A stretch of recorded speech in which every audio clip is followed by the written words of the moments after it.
Allô les fans de culte, c'est Max, j'espère que vous allez bien. Alors je suis extrêmement content de commencer la deuxième saison de Max Culte avec vous dès aujourd'hui.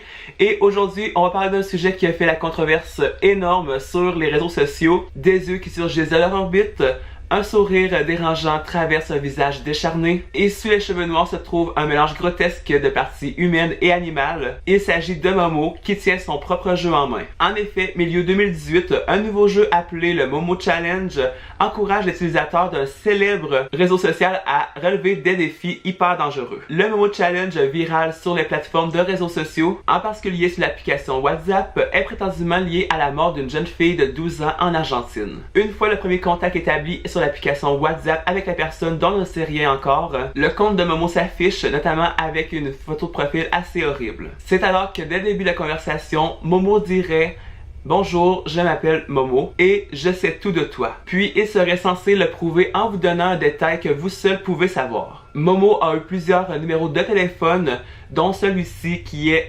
81345102539. Cependant, il n'est plus actif depuis le 11 juillet 2018.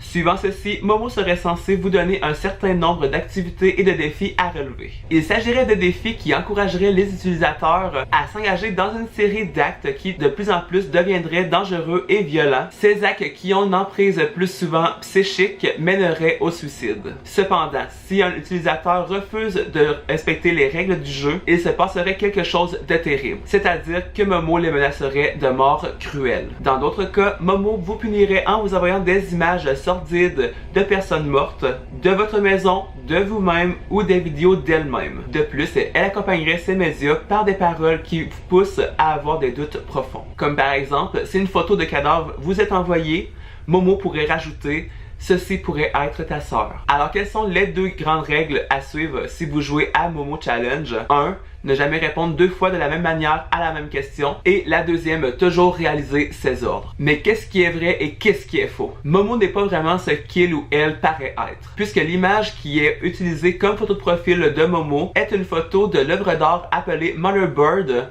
par la société Link Factory. Link Factory est spécialisée dans la création de figurines et de statues horrifiques, notamment pour le cinéma. Cette œuvre monstrueuse de Momo devrait être un mélange d'une femme et d'un oiseau. L'entreprise japonaise n'a pas fait de déclaration à propos d'un éventuel lien entre eux et le Momo Challenge. Quoi qu'il en soit, ça ne veut pas dire que l'histoire de Momo est fausse. Si nous ne connaissons pas la vraie identité de Momo, nous savons qu'il y a quelqu'un derrière tout ça qui s'amuse à jouer avec les internautes. Plusieurs internautes ont indiqué qu'il y aurait peut-être un rapport entre le monde des esprits et des démons, dont l'un d'eux qui se nommerait Zozo. Je vous ai fait une vidéo de Zozo, le démon du Ouija, qui est dans la première saison de Max Culte. Je vous laisserai le lien dans la barre d'informations si vous voulez aller voir un peu plus qu'est-ce que c'est. Momo connaît tout sur tout. Elle sait également où est-ce que vous êtes dans votre maison et elle vous le dira. Elle sait des trucs sur vous que vous n'avez jamais dit à personne, des détails très secrets, comme Zozo, qui est le démon du Ouija et qui connaît beaucoup de choses sur vous. Alors de plus en plus, les internautes se demandent s'il y aurait un rapport entre Momo et Zozo,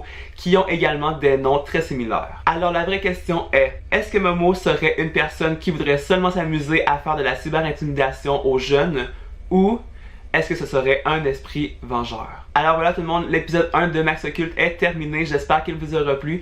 N'hésitez pas à me dire dans les commentaires qu'est-ce que vous en pensez. Est-ce que vous croyez que c'est plus un esprit vengeur? Est-ce que c'est quelqu'un qui est derrière tout ça? Dites-moi tout ça dans les commentaires, je serais très heureux d'aller vous lire. Surtout n'hésitez pas à laisser un pouce en l'air et de vous abonner à ma chaîne si vous voulez voir la suite de Max Culte. De très bons thèmes arrivent sur la chaîne, ne manquez pas ça. Et nous, on va se retrouver un peu plus tard pour une prochaine vidéo. Pendant ce temps, je vous souhaite à tous de passer une très belle nuit. Et surtout, n'oubliez pas, attention, on ne sait jamais qui peut être derrière vous.